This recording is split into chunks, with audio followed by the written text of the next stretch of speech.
Okay, we're going to look at theme 3E. This one looks at the challenges to Christianity from science. Conscious now as I go through these PowerPoints that lockdown creeps in and I'm in need of a haircut and a beard trim, but you'll have to put up with me looking like some yeti of some description. We will move on. So this topic is really looking at the views of Richard Dawkins, who is Emeritus Professor for Public Understanding of Science at Oxford, famous evolutionary biologist and atheist, and then Alistair McGrath, who is Professor of Science and Religion at Oxford University. There's Dawkins, there's McGrath. And it centres really on two books. Dawkins wrote this book, The God Delusion, and in this book Dawkins basically contends that God doesn't exist and that anyone who holds a belief in a personal God is deluded. Religion is a false belief, and there's enough contradictory evidence to suggest that people have got it wrong if they hold a religious belief. And he uses many examples to explain that one doesn't need to be, for instance, religious to be moral, and that the roots of religion and morality can be explained in non-religious terms. Counteracting that book is this book written by Alistair McGrath and his wife Joanna Collicott McGrath, and they counteracted Dawkins's book with their book The Dawkins Delusion, and that's written from a Christian perspective, and it's a response to the arguments put forward by Dawkins in The God Delusion. And the McGraths are critical of Dawkins because they believe he's got a very dogmatic conviction to a religious fundamentalism which refuses to allow its ideas to be examined or to be challenged. So basically the whole of this topic is really looking at, has Dawkins got it right or have the McGraths got it right? Are science and religion compatible or incompatible? What are the arguments for? What are the counter arguments? You make up your own opinions as to who is the most successful here. So basically, can one be a scientist and hold a religious belief? Dawkins thinks not, the McGraths think you can. So, Dawkins, here's his view. I'm against religion because it teaches us to be satisfied with not understanding the world. Whereas McGrath, faith is not something that goes against the evidence, it goes beyond it. The evidence is saying to us there's another country, there's something beyond mere reason. So Dawkins believes that science has left no room for religion. We now understand how the universe spontaneously exploded out of nothing, the Big Bang, and you could look at the views of Stephen Hawking, you could look at the cosmological arguments, and the laws of nature over millions of years show how complex life evolved by natural selection from much more simple life. And Dawkins thinks that religion involves blind faith without any evidence, and that, to his scientific mind, is incredibly outdated. Faith without evidence for it. McGrath, on the other hand, believes that although it's very good at explaining some things, science still can't tell us why there's a universe at all or what the purpose of our lives is. So McGrath believes that God used the Big Bang and evolution to create the universe and humans, and he argues that Christian faith involves making a commitment based on evidence, not in spite of it. So first of all, before we go any further on this topic, we need to think about what Dawkins means by scientific method. How does science work? Now, basically, the scientific method, science is trying to find regularities and patterns in the world. And for all of us, there's something comforting about a world that has order. So we perform studies of the world, we observe patterns of the events in certain cases. So for instance, we might observe that when we put water in a kettle and we put it to heat, the water eventually boils and turns into steam. And we notice that that happens every time we put enough heat onto a kettle and water. And we might measure the temperature in which water changes to steam using a thermometer. And we might find that every time we do that, that we see the temperature that water boils and changes to steam is 100 degrees centigrade. So there's a pattern there, and the patterns are noted down. They're given to others who find the same pattern of events, and when enough people have found that these patterns work for the majority of the time, then they're accepted as scientific fact. So basically it is a scientific fact that at sea level water boils at 100 degrees centigrade. Fact. And basically we need to know that things in the world act following patterns, otherwise we couldn't build technology, etc. You need to know that steel has a certain tensile strength and that tensile strength is consistent. Otherwise, when you built a skyscraper, it might fall over. When we're planning trips to the moon, to the stars, to the other planets, we need to work on regular laws of nature so that we can slingshot moon probes and satellites via the orbits of planets, etc. It would be no good having ice that doesn't form at 0 degrees centigrade and suddenly randomly forms at 50 degrees centigrade. The world wouldn't work that way. So we need regularity and we need these laws, and the world couldn't function without them. So therefore science enables the understanding and indeed the prediction of events in the physical world. So basically, here's your scientific method. We make observations. We form hypotheses that explain those observations. And we perform experiments to test the hypothesis. And if the data contradicts the hypothesis, we adjust the hypothesis or the theory and we try again. If the data supports the hypothesis, we now move the hypothesis into a theory, and we continue to collect relevant data over a long period of time. And if over a long period of time that data contradicts the theory, science goes back and adjusts the hypothesis or the theory and tries again.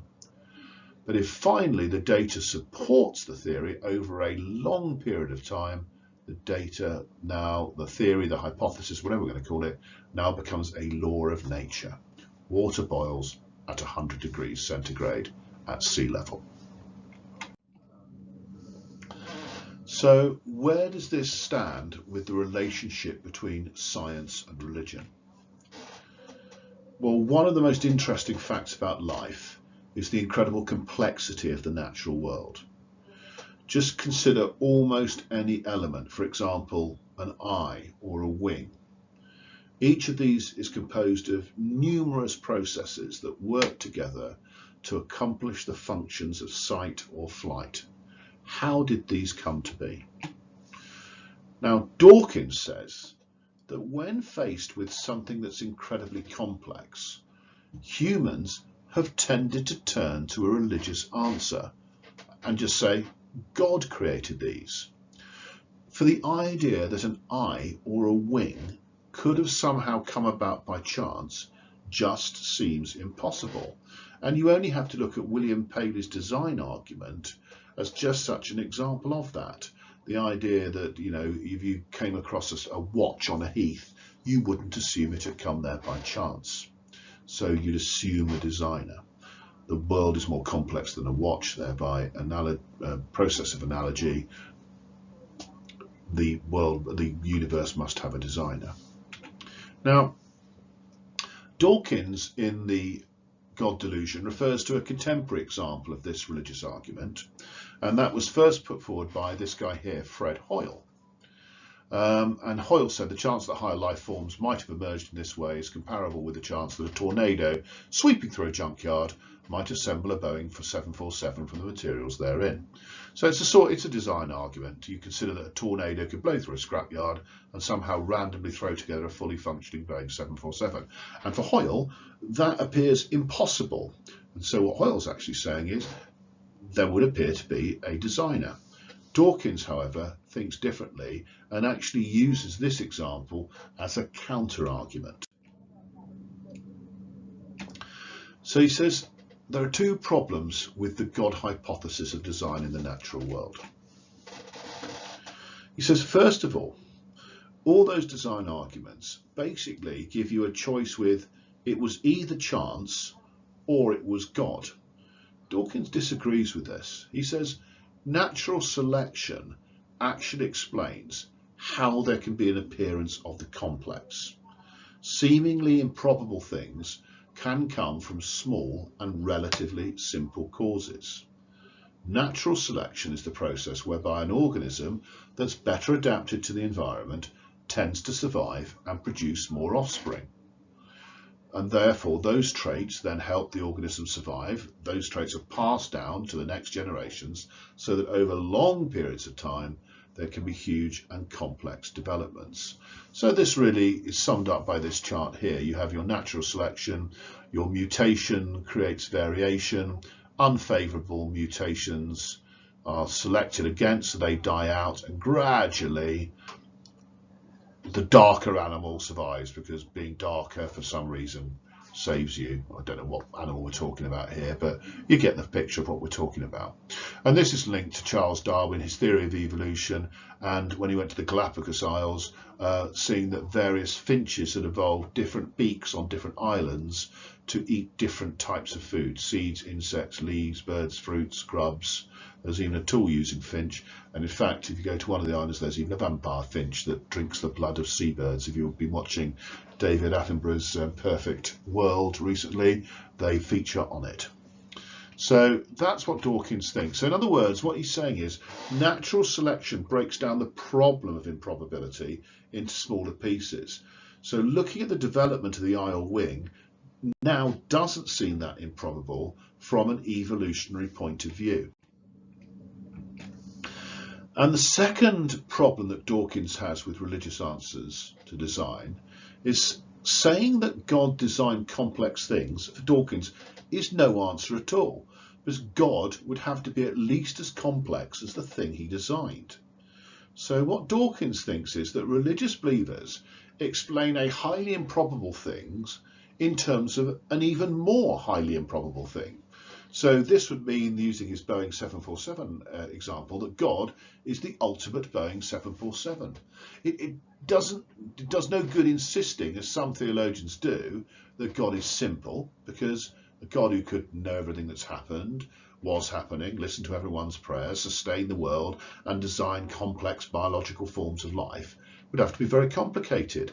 So to say that the God designed the world, just for Dawkins, begs the question, who designed God? And for Dawkins, natural selection is the alternative we must embrace to avoid these religious dilemmas. And here I put a little diagram of how gradually something as complex as the eye would have slowly evolved over time, and various different get a grip, Sprinkle, various different animals, for want of a better word, complex, simple to complex, their eyes have evolved. So Dawkins then looks at how life originated. So he agrees that natural selection doesn't explain why there's life in the universe and how life came to be on the planet Earth. But he does assert that instead of turning to a God hypothesis, we don't understand it, so it's got to be God's doing, natural selection should inspire us to find an explanation which makes sense of the improbable existence of life. And Dawkins proposes the anthropic approach. He says, since we exist, the Earth is the kind of place that is life-friendly.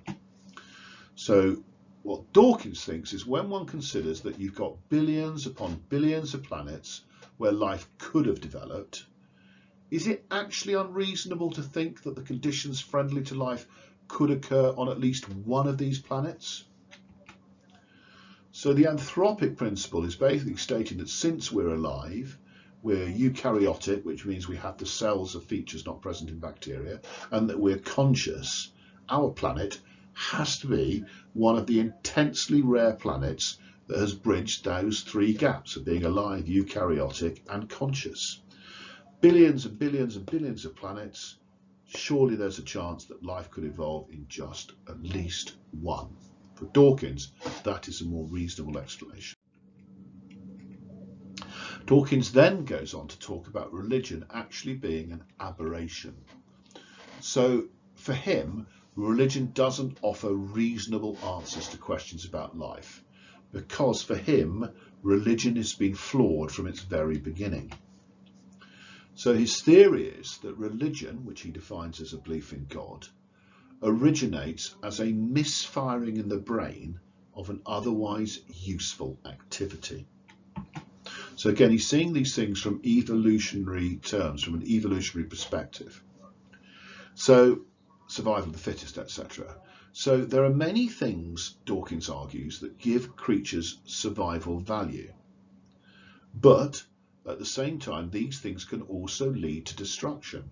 And Dawkins uses the example of a moth's navigation system. Now, the moth's navigation system is oriented to celestial bodies, the sun, the moon and the stars, and guides it to warmth and light. However, at the same time, that navigation system can also guide it to death in a flame. So for Dawkins, religion is death in a flame. It's a byproduct of at least two qualities that offer survival value. And the two qualities he states are, first of all, the human tendency to obey elders. And he says that's a really good survival trait. It increases our safety. You know, when your mother says, you know, don't put your hand in the fire, that is obeying your elders, taking heed of them, is a good survival trait. Except, Dawkins makes the point, when elders are mistaken. And the second point he makes is that the biologically programmed tendency to assign meaning and purpose to animals and objects is also a key survival trait. If a lion is smiling at you, it's a good idea to assign to that lion the purpose of wanting to eat you, says Dawkins. So the activity of assigning purpose and value will save your life. However, and this is the point that Dawkins makes, humans assign value to all kinds of things, such as that rock exists to help that creature scratch its back, and that being, the being that made the universe loves me. So that is where Dawkins is coming from in terms of how religion is a byproduct of that misfiring of the brain. And Dawkins believes that these traits explain why people have a psychological disposition that can favour religious belief. He famously said, we see the world through purpose-tinted spectacles. We're always looking for purpose. We're pre-programmed to do that. Now, I'm going to break some hard news to you that you will obviously know all about internet memes. Now, the man who coined the term meme was Richard Dawkins, and his meaning of the word meme has actually changed and is now used incorrectly. So hopefully I can get you to understand what a meme is. So in terms of how we come up with the actual details of religious belief, Dawkins uses the concept of a meme. And his definition of a meme, it's an element of culture that's passed on from one person to another by imitation. So it's non-genetic memes. So what he's saying here is that we pass on stuff, our elders, we emulate our elders, etc., and ideas become implanted and part of our culture. So you could use the meme almost now of the fact that one checks one's mobile phone all the time. It's become part of our culture as we passed on as things move. Okay. So what he says here, when you plant a fertile meme in my mind, you literally parasitize my brain, turning it into a vehicle for the meme's propagation in just the way that a virus may parasitize the genetic mechanism of a host cell. And of course, he states famously here, an internet meme is a hijacking of the original idea. Instead of mutating by random change and spreading by a form of Darwinian selection, internet memes are altered deliberately by human creativity. There's no attempt at accuracy of copying, as with genes and as with memes in their original version. So for Dawkins, There are many elements of culture, memes, that include God and have added appeal because they're associated with other memes. So these memes can be manipulated by religious leaders in ways that give rise to varieties of religious belief. And so therefore we inherit culturally all kinds of beliefs and values, and these beliefs and values include a belief in God. And this then leads us on to this key question: can a scientist believe in religion? Well, because religion only provides for Dawkins unreasonable answers to our deepest question, and because science only proceeds on evidence, Dawkins finds it hard to imagine that any real scientist can be a religious believer. He thinks that many scientists who speak positively of Christianity aren't really Christians. Either they're afraid of sharing their real beliefs, or they confuse Christianity with cultural values about beauty and goodness. For example, Dawkins doesn't believe that Einstein was a theist, and he accuses many contemporary scientists of accepting prizes from religiously based bodies by passing themselves off as faith-friendly, when they don't really believe in a being who creates and sustains life. So this Albert Einstein idea is quite an interesting one. So here's the quote that you might think Einstein's here saying that he believes in God. I want to know how God created this world. I'm not interested in this or that phenomenon in the spectrum of this or that element. I want to know God's thoughts, the rest are details. And then that would appear to be the sayings of a theist. Again, later on, and Dawkins cites this example in his book, Einstein: I don't believe in a personal God, and I've never denied this, but have expressed it clearly. If something is in me which should be called religious, then it's the unbounded admiration for the structure of the world so far as our science can reveal it. So Dawkins sort of takes on that quote from Einstein, really saying he's not really saying he believes in God. His religion is more about science itself. So that was Dawkins in a nutshell, and towards the end of this PowerPoint I'm going to summarise it even more condensed for you, and I'll do also the views of the McGraths. Let's see what the McGraths say. Can a scientist believe in religion? Well, Alistair McGrath and Joanna Collicott McGrath couldn't disagree with Dawkins more. They note that there are a number of scientists who are quite clear about their Christian belief. They point to a survey in the United States which has been conducted between 1916 and 1997, which basically shows that the number of scientists who believe in a God who actively communicates with humanity has held steady at about 40%. So here you've got Frank Collins: the God of the Bible is also the God of the genome. God can be found in the cathedral or in the laboratory. John Polkinghorne here: when you realise that the laws of nature must be incredibly finely tuned to produce the universe we see, that conspires to plant the idea that the universe didn't just happen, but there must be a purpose behind it. So can Dawkins then really speak for the entire scientific community? The McGraths think not, because in order for Dawkins to maintain his view, he would have to declare that almost half of all scientists, this 40% here, are in some way mentally deficient. They don't truly understand. And if we consider this, Isaac Newton believed in a creator God. Francis Collins, who we've already seen, he's the leader of the Human Genome Project, believes in God. John Polkinghorne, who we saw in the previous slide, a theoretical physicist and priest, believes in God. Ard Louis, professor of theoretical physics at Oxford, where Dawkins is a professor, is also the International Secretary of Christians in Science. Alistair McGrath, who was a former atheist and biologist, who is now a priest and professor of science religion at Oxford University, believes in God. Andrew Briggs, professor of nanomaterials at Oxford University, is a practicing Christian.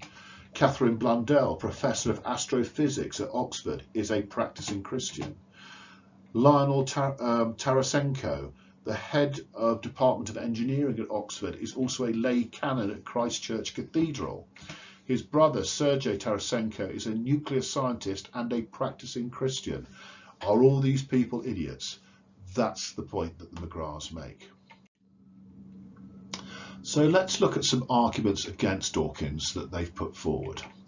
So it is significant, saying the McGraths, that so many thoughtful human beings become Christians in their adult years. And this is not what we would expect if belief in God were like a belief in Santa Claus or the Tooth Fairy. And they note the change of this man, Anthony Flew. Here he is, lots of different quotes from him. They note how he was an atheist for many, many years, and he changed his mind, and he wrote the book, There Is a God, How the World's Most Notorious Atheist Changed His Mind. So when he was in his 80s, he changed to being a Christian.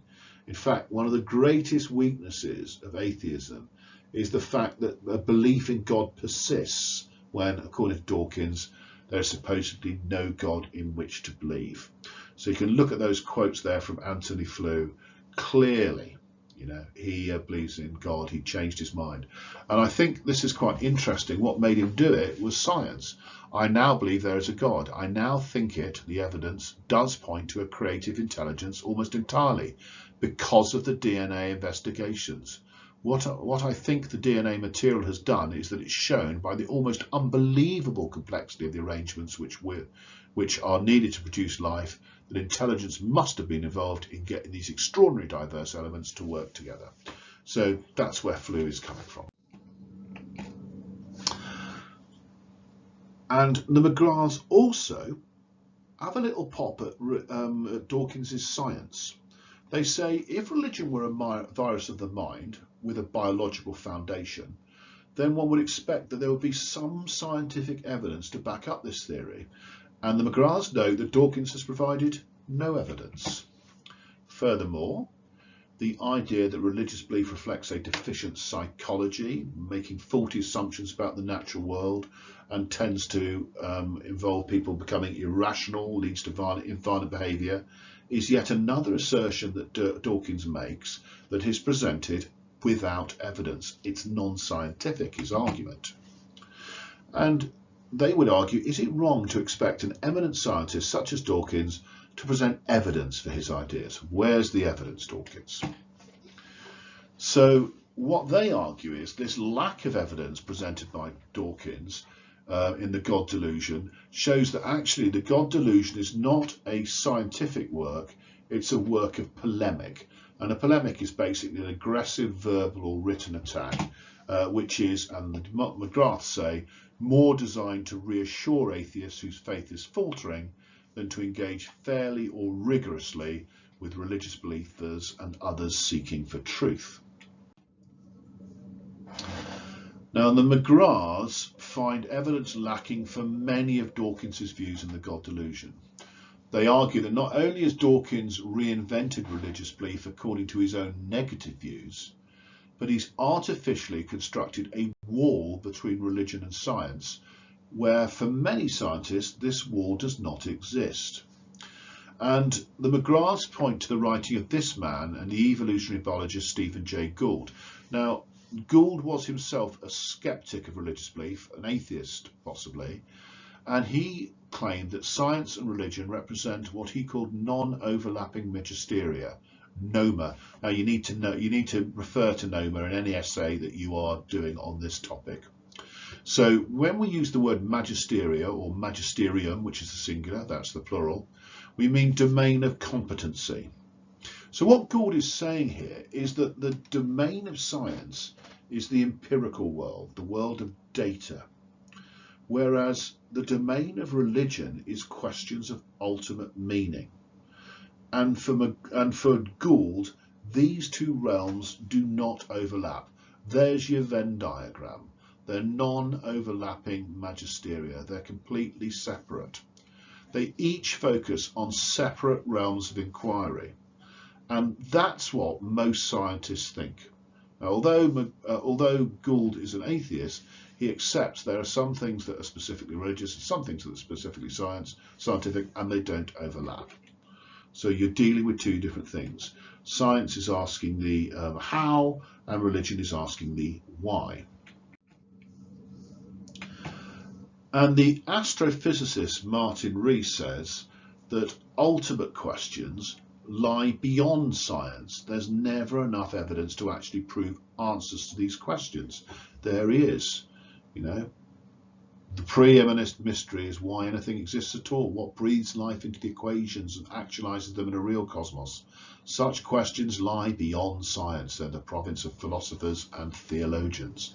Sir Peter Medvar here says there are three questions that science can't answer. How did everything begin? What are we here for? And what's the point of living?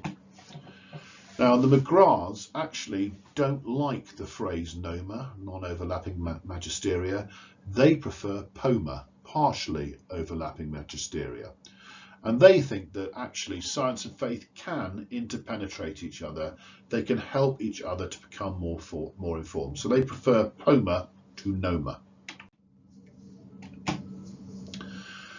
Now, when it comes to natural selection, the McGrath's view is that this is a fact which can be interpreted atheistically or theistically or in a number of ways. And they argue that people bring their worldviews to the facts. And of course, the McGraths are going to accuse Dawkins of confusing the worldview of atheism with the fact of natural selection. Now, what I've done here is I've put together a number of YouTube links for you that you can go and have a look at. Now, there's some really good stuff out there. So if you're watching this on Netflix, just not Netflix, on YouTube, just copy down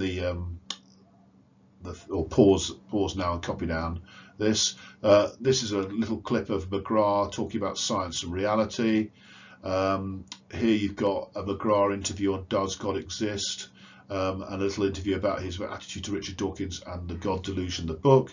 This is McGrath's Science and Religion. And if you've got a bit of time, it's an hour long, but it's an absolutely fantastic debate. This is McGrath and Dawkins having a debate on their different beliefs.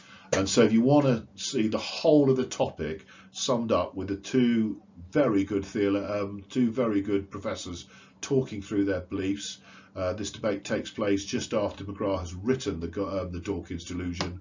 You've got the two of them just in conversation with each other about their various beliefs. And basically, that's the course. So I would recommend certainly having a look at this YouTube clip here. But as I say, it is an hour long. But if you're into this sort of stuff, it's really good. So let's move a little further now on the God of the Gaps argument and how Dawkins sees this. So, as we've seen, Dawkins questions the God hypothesis, the idea that God can be invoked to explain a gap in our knowledge. And he notes that theologians have often explained gaps by invoking God. So, one contemporary example he gives is those who describe themselves as intelligent design theorists. And he says, well, these theorists point to complex features of biology which they think can't be argued to be a part of the process of natural selection. For instance, how an underdeveloped wing offers survival value to an organism. These theorists propose, as Paley did, that the only answer is God. And there's been numerous arguments from intelligent design, ranging from the how an eye evolved to the flagellum on a bacteria, which some intelligent designers have argued shows no natural step within selection. However, in the God Delusion, Dawkins shows that each of these proposals has failed. For instance, half a wing can be of enormous survival value, increasing the height of an animal. They can jump to escape death or glide to find food.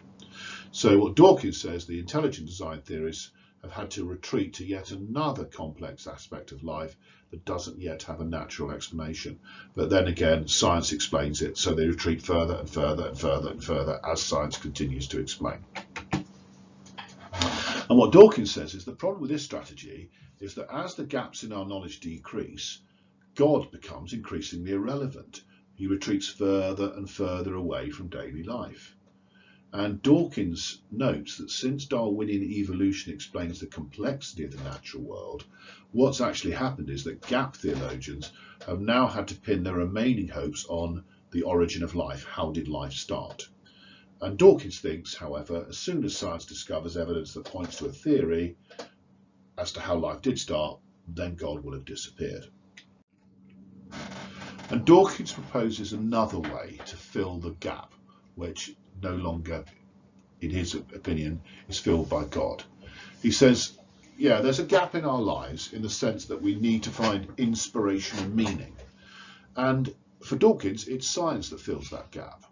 He says that science can fill the four main roles that religion has traditionally filled. Explanation. By understanding natural selection and scientific ideas that can explain the existence of life in the universe, you no longer need religion to explain life. So the explanation function has gone. The exhortation, the idea that religion exhorts us to live moral lives, so much so that people think that religion is the only source of morality. And Dawkins says it's really easy to prove that religious people do not lead more moral lives than non-religious people. You can be good without God. In fact, Dawkins argues, religion leads to violence and segregation. Now, if you want to see how he argues this in the God delusion, as anecdotal evidence, he cites the violent hate mail he's received from Christians. Now, I've put the link for you on YouTube. It is extremely funny, but it's extremely X-rated. It's just Dawkins reading out his hate mail. It is brilliant.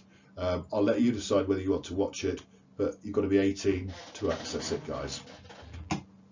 Third thing Dawkins talks about is consolation. So whilst it's true that religion offers consolation, it doesn't make it true in Dawkins' opinion.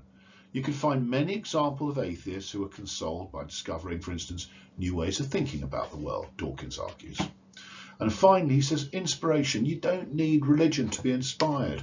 The grandeur, the complexity of life is an endless source of inspiration. And he says, the fact that we live at the bottom of a deep gravity well, on the surface of a gas-covered planet, going around a nuclear fireball 90 million miles away, and think this to be normal, is obviously some indication of how skewed our perspective tends to be. So, Dawkins notes that the theologian Dietrich Bonhoeffer rejected the God of the Gaps approach. And actually, the McGraths do as well. They point out that this approach only represents a really small portion of Christians and actually stems from the 18th and 19th century. So for the McGraths, the majority of theologians have viewed the reality of God not as the God of the gaps, but as intimately and actively involved in all of life. In fact, say the McGrath, it's not the gaps in our knowledge that require an explanation, but the notion that we live in an intelligible and explainable universe. Why do we take the view that we live in such a universe for granted? And they point to this guy here, the philosopher Richard Swinburne, who argued that the best explanation for the fact of the intelligibility of the universe is that it's been created by an intelligent being. And the McGraths go with that as well. And then the McGraths counteract this argument from Dawkins that religion is the access of evil. And the McGraths are surprised and also disappointed that such a fine scientist as Dawkins could easily mischaracterize religion as evil and a violent reality. And they think this is because Dawkins cares more for the eradication of religion than he does about the truth. And the McGraths claim there are many facts about religion which Dawkins chooses to ignore. And they say, well, let's look at the prophetic critique of religion. Religion is capable of self-critique, and that's proved by the prophets of Israel who constantly criticize religious practices when they involve social oppression and transgress the spirit of the law. You've got the example of the inclusive ministry of Jesus. Dawkins characterizes Jesus as having an in-group mentality, but this ignores all the stuff about loving one's enemy, the anti-nationalistic tone of the parable of the Good Samaritan, including tax collectors and prostitutes who've been rejected by the religion of the day in his movement, having an open dialogue with Gentiles. All of that is about inclusivity. The capacity of religion to transcend, to transform human conflicts. Some of the biblical passages that Dawkins condemns actually appear alongside passages that encourage compassion, welcoming of strangers, hospitality, forgiving debt, prohibiting slavery, and forbidding infant sacrifice. but Dawkins chooses to ignore those passages, cherry-picking the ones that, for the McGraths, show the other side. And the McGraths also make, in my opinion, some very valid points when they talk about the danger of an absence of religion. Without religion, society can turn ideas into idols and commit violence against people who reject those ideas. And McGraths give numerous examples. They cite the excessive violence that accompanied the French Revolution. And they also say that religion is more than belief. Dawkins is reducing religion to dogmatic beliefs and ignores the fact that religion has many dimensions. The faith of believers often goes beyond intellectual agreement to the kind of proposition that Dawkins attacks.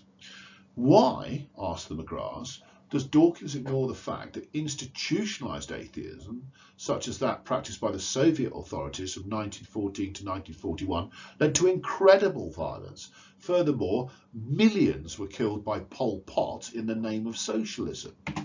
So even when it seems that religion is directly behind violent acts such as the destruction of the Twin Towers on 9/11, there are studies that show religious belief itself is not sufficient alone to cause these acts. The McGraths argue that you also have social oppression, foreign occupation, and other psychological and material factors coupled with religion that then contribute to those sort of acts. It's not religion itself, it's societal, it's economic, there's much more to it than that, it's political. And they would argue that religion does not have a corner on the market of violence, as Dawkins suggests. And they say there are also many studies which indicate that religious belief and commitment have a positive effect on human well-being and longevity. It doesn't mean that religion is true, but it does mean that the assertions of badness of religion can be proven to be non-scientific in nature. You only have to look at the word of the International Red Cross and Red Crescent, the Salvation Army, Christian Aid, Islamic Relief, Jewish Relief. They are doing good in the world. You can't argue that, Dawkins, as far as the McGraths are concerned. And finally, they argue that Dawkins is confusing scientism with science. And scientism is the faith that scientific knowledge and techniques will find answers to everything. And this might even include areas currently investigated by philosophy, social sciences, humanities. So the McGraths base their accusation on the lack of evidence provided for key assertions in the God delusion, the mischaracterization of religion as violent, the claim that science will provide answers to everything. But Dawkins remains adamant. He's committed to the evidence wherever it leads. Thus far, he says, it's led away from a religious point of view of the world. So even though there are questions that science can't answer at the moment, there is absolutely no reason to declare that it has limits. And furthermore, he argues, there is no metaphysical reality beyond the created world. It's quite right to focus on science rather than religious answers. So let's sum it all up. So Dawkins is a biologist, author of The God Delusion, and he argues against the God hypothesis, which is the idea that a superhuman, supernatural intelligence deliberately designed and created the universe and everything in it, including us. Not only should this hypothesis be rejected, says Dawkins, but we should recognise that religious faith is an impediment to scientific discovery. Dawkins argues against two related strategies used by religionists to support the God hypothesis, which is the design argument and an appeal to the God of the gaps. The design argument used by William Paley compares the discovery of a watch to our experience in a complex and intricate world. It neither just happened, they're the result of an intelligent creator. Religionists, say Dawkins, use that argument to pose a false opposition, the choice between order, God, or chaos. No other choice. He thinks there is another choice. Natural selection, says Dawkins. It overcomes this opposition. It shows complex organisms originating from small, relatively simple causes. It's the process where an organism that's better adapted to the environment tends to survive and produce more offspring. And when we talk about the appeal to the God as the designer of complexity, that then begs the question, who designed God. And he would argue that a religious believer is only explaining a highly improbable thing, i.e. the complexity of the human eye, with an even more highly improbable thing, i.e. God. And this reflects the God of the gaps approach, which posits God only when we don't understand the processes involved. He goes on to say, as the gaps in our knowledge decrease, God will retreat further from human life. In the face of natural selection, theologians now are having to pin their remaining hopes for God on the origin of life, the final gap. And yet scientific approaches can explain the emergence of life in terms of development and variation. He compares religion to a virus and credits it with creating violence through spreading dogmatism, a tribe mentality, and intolerance. His own theory of religion is that it's a misfiring of the brain within an otherwise useful activity. He considers the moth, which is a navigation system oriented to celestial bodies, but can also be guided by its death in the flame. Likewise, the valuable qualities in humans can also lead to destruction, the tendency to obey elders, to assign purpose and meaning to things. It's our advantage to obey elders when they say, hold my hand as we cross the street, or consider that a lion will want to eat us, even when the lion has a full stomach and couldn't be bothered. However, elders pass religious beliefs onto us, and we can project a sense of meaning and purpose onto an otherwise neutral universe. And each of these activities is like a moth moving towards a flame. So science, says Dawkins, will replace the roles traditionally provided by religion. It will provide explanations for what we observe, morality based on research rather than prejudice, consolation through discovering new ways to think about the world, and inspiration as we consider the grandeur and complexity of life around us. Now for McGrath and Joanna Collicott-McGrath, authors of The God Delusion, they think that the God of the gaps approach is only a minority approach within Christianity.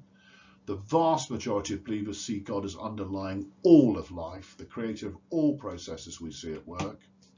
They argue that Dawkins mischaracterizes religion as a set of dogmatic beliefs and misplaced intellectual positions, and they argue that religion has many more dimensions than that. It's not the gaps that require explanation, but the fact that we live in an intelligible and explainable universe. They appreciate Swinburne's argument that the best explanation for the fact of intelligibility in the universe is that it was created by an intelligent being. They accuse Dawkins of scientism, the blind faith that there are no questions beyond the reach of science. If religion were a virus or a misfiring of the brain, then they argue you would expect all scientists to abandon it. But not only are there many scientists with faith, but that US study keeps showing that the belief in a personal God remains steady at 40% among scientists. Religion and science, they argue, are complementary. Stephen Jay Gould said they were non-overlapping magisteria, they were noma, the domain of science being the empirical, and the domain of religion, questions of ultimate meaning. Obviously, the McGraths agree, but also say that science and religion can be interpenetrated with each other in positive ways, and so they prefer the phrase poma, partially overlapping magisteria. So in fact, natural selectionists are not opposed to faith, but can be interpreted as a way that God has created the world. It's a theistic evolution.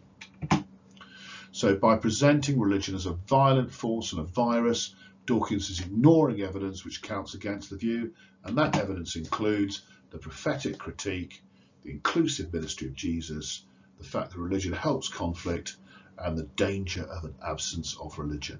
That summarises the whole PowerPoint. So that is Science and Religion. I hope you found it useful. Obviously, you can go back and look at this as many times as you want so it becomes clear. Thanks.